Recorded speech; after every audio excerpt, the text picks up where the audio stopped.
Welcome to my digital talk for FNANO 2020 for the track of DNA nanosystems programmed function. My name is Shauruk De. I'm a fifth year graduate student in the lab of Dr. Hawian and Dr. Rizal Haryadi at Arizona State University. Today I'm going to talk about a project where we developed biomimetic transmembrane signal transducing DNA nanosensor for membrane enclosed biomarker detection. So what is biomimetics? Biomimetics, as we know, is seeking sustainable solutions for human problems from nature. So as you can see in these examples, these are real world technological solutions developed from inspired by nature. As for example, the Velcro strip was developed being inspired from the burdock tree, or you can see the similarity between the aerodynamic structure between a stealth fighter and a falcon, or the structural similarity of the bullet train with the kingfisher's beak. So all of these are macroscopic world solutions that were designed by inspiring from nature. What if we want to do the similar thing with the sophisticated machineries of cell? In that case, we will need a sophisticated microscopic or nanoscopic technology to mimic the natural systems. DNA nanotechnology offers a great biomimetic tool.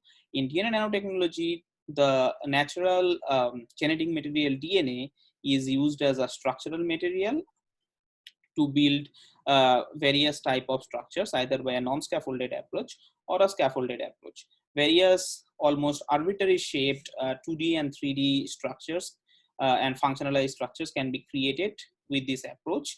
So this is a really suitable tool to mimic the unique structural functional relationships of proteins. Using these tools, sophisticated membrane proteins has been already mimicked by various research groups. As for example, the natural pore forming protein alpha hemolysin was mimicked by a DNA nanostructure in 2012, where the DNA nanostructure formed a channel through the membrane. And also similar to the natural ligand gated ion channels, a DNA nanostructure was demonstrated, which could open selectively by a particular ligand.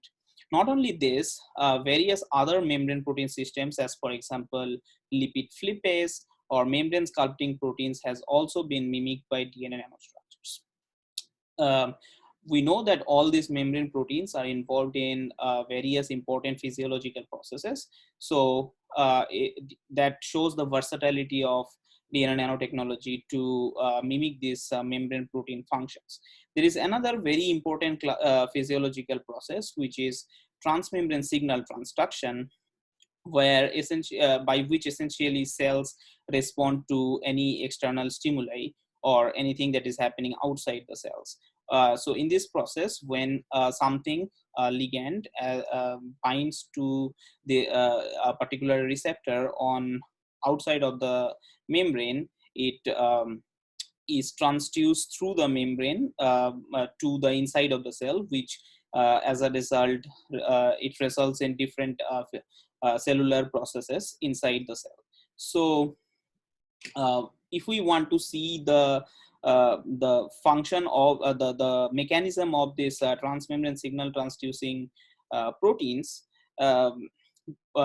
we can see the largest class of transmembrane signal transducing proteins, which is G protein coupled receptors. So this figure shows a general mechanism by which we can visualize how GPCRs function. So they have a closed conformation, which when binds to a ligand, it leads to a transmembrane configurational change. As for example, as demonstrated by the Nobel laureate scientist Brian Kobilka, the one very important class of GPCR, which is beta 2 adrenergic receptor, also functions in the same fashion, which initially it is in the closed conformation, but when it binds to the beta 2 adrenergic receptor agonist, that leads to the the transmembrane reconfiguration of the beta 2 adrenergic receptor, which is then results in binding of G protein on one side of the membrane. So if we want to summarize the general mechanism of transmembrane GPCR function, it is basically ligand modulated transmembrane motion. So inspiring from these natural examples, we try to design a dynamic DNA nanosensor to mimic the functions of GPCR. So we designed a DNA nanostructure, which essentially consists of two arms self-assembled from DNA. Notice that these two arms are connected by a hinge, which actually is asymmetrically placed within the arms. Why, that will be clear in the later slides. Also, the two arms are connected by a hairpin loop on one of the ends. So we represent the DNA nanosensor by this schematic, where the loop region is the green hairpin region. So when this loop binds to a target DNA or RNA, that leads to a dynamic reconfiguration of the structure from the closed form to an open form. To demonstrate this dynamic reconfiguration, we use gel electrophoresis, where we see that the closed configuration being more compact, it runs faster in the gel, and the open runs slower. And they both form with almost a stoichiometric yield. Then also to see this dynamic reconfiguration by the help of fluorescence spectra, we place a fluorophore and a quencher in the hairpin region. The idea is that in the closed configuration, the quencher and the fluorophore are close to each other, so the quencher quenches the fluorescence. But in the open configuration, they go far from each other, as a result of which the fluorescence of the fluorophore increases. We see this phenomenon in the fluorescence spectra, where the open configuration shows almost 10-fold higher fluorescence compared to the closed configuration.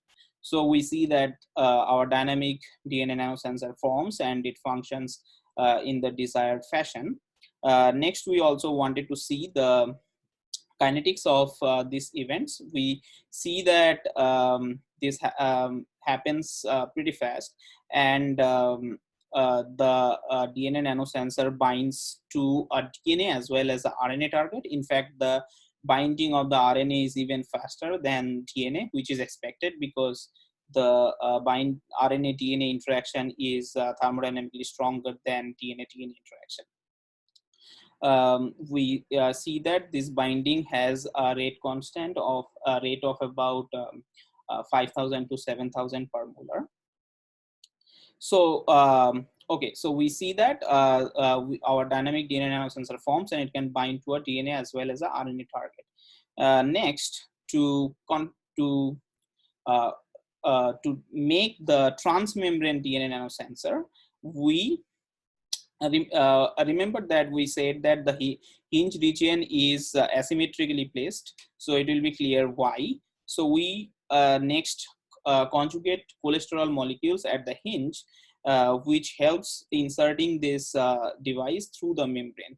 Because of this asymmetric placement, where one end is twice as big as the other end, it leads to preferential positioning of the device having the sensor region on the inside of the membrane. So now if the membrane has the target inside, enclosed inside the membrane, that leads to dynamic reconfiguration of the device to an open form, which can be read with the change of the fluorescence spectrum. So in order to demonstrate this, so we call our device transmembrane nanosensor, or trans in short. We will call it trans through the next of the presentation. To demonstrate the transmembrane dynamic signal transduction by trans, we make a model membrane system, which essentially is small unilamellar vesicle liposomes. So we have two types of small unilamellar vesicle ribosomes, or SUVs. One with the correct target that will bind to the device, and other with a random target. So when we add the cholesterol modified trans to this correct target SUV, this will insert through the membrane, but the only in case of the correct target will change the configuration, and which will be shown by a fluorescence change. But in case of the random target, it won't bind to the random target, as a result of which the fluorescence won't change. On the other hand, similarly for when we add the non-cholesterol trans to the to both of these types of SUVs, it does not insert in either case, so we don't expect a change of fluorescence. So this is exactly what we see. We see that we only see a much higher fluorescence increase in case of the uh, cholesterol modified trans with a with the SUV with correct target enclosed inside, whereas in other three cases we don't see a increase. So this experiment demonstrates that our cholesterol modified trans device can successfully insert through the membrane, and it can sense a membrane enclosed target. So in this experiment, as I said previously, we used small unilamellar vesicle liposomes, which are about 100 to 120 nanometer diameter. So if we also want to see if our trans can do the same thing in cells, which are much bigger than the SUVs, and it has been shown that the membrane curvature can also play a role in the insertion of this artificial membrane interacting DNA nanostructures. So in order to see if our trans can also do the artificial signal transduction in cells, we did a model system which is giant unilamellar vesicles, which are similar in size with the cells. And then we make giant unilamellar vesicles with the target encapsulated inside. We call the target key. So then we add either the cholesterol modified or the non-cholesterol modified trans device.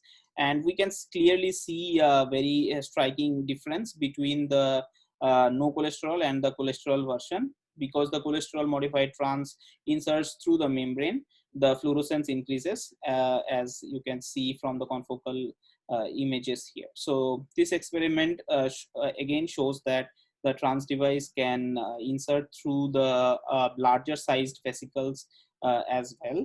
And we also see the total intensity by a fluorescence spectral method, and we can see a difference between the cholesterol and non-cholesterol version. So by these two experiments, we see that um, cholesterol modified trans device can successfully insert through the membrane, and we demonstrate artificial transmembrane signal transducing DNA nano device for the first time. Now, we thought how we can use this for a real application. So one thing where we saw application is towards diagnostics. So you might be familiar with exosomes. So exosomes are small 30 to 200 nanometer sized vesicles secreted by cells by exocytosis method. These exosomes has been found to contain a lot of different types of biomarkers, which are characteristic of their parent cell. One of the biomarkers that these exosomes contain is microRNA, which are short 20 to 23 nucleotide RNA sequences. There has been a lot of interest in the in using the exosome microRNA as a biomarker for cancer, as you can see from this graph. But one problem in exosome microRNA based diagnostics is that it has a lot of steps.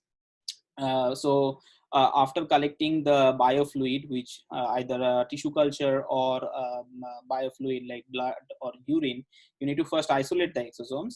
But even after isolating the exosomes, the microRNA has to be extracted, and then it needs to be quantified and profiled by either qRT-PCR or microRNA. So there are a lot of steps involved in this, which makes this a multi-step procedure, and it takes a lot of time and becomes expensive. So we thought that if we can use our trans device to sense a particular microRNA inside exosomes, then we can bypass all these processes, and we won't need the extraction and quantification and designing the primer for microRNA. So having that in mind, we chose a particular microRNA, MIR21, which has been reported as a diagnostic as well as a prognostic biomarker for non-small cell lung cancer. So the idea is that if we add our cholesterol modified trans device, which is specific to the microRNA 21, it will insert through the exosome and can sense the differential expression of the microRNA in cancer versus healthy exosomes. Even healthy human beings or even animals, or everyone has exosomes, but the internal content will be different. So we see a change in signal between the negative control, which is healthy donor serum derived exosomes, versus non-small cell lung cancer cell line derived exosomes. We can see a clear difference of fluorescence over time with the addition of the cholesterol modified trans, and also we see just the trans and trans cholesterol with MTSUVs as a negative control. So this shows that the trans cholesterol can be successfully used to detect differential expression of microRNA inside exosomes without the need of microRNA extraction. So this is something that we are really excited about. So in conclusion, we have demonstrated a synthetic DNA nanostructure which is capable of transmembrane signal transduction like a GPCR protein for the first time. And we have also used this for sensing cancer-associated microRNA MIR21 in exosomes. We recently applied for a provisional patent for this microRNA detection. Yeah, with this, I want to conclude my talk. I want to thank my, especially my advisors, Professor Hawian and Dr. Rizal Haryadi, and my group members for both the groups. I also want to thank NSF for funding this project, and ASU Biodesign Institute for providing all the facilities. Thank you. If you have any questions, please feel free to email me at this email, sdy15@asu.edu. Thank you. Have a good day.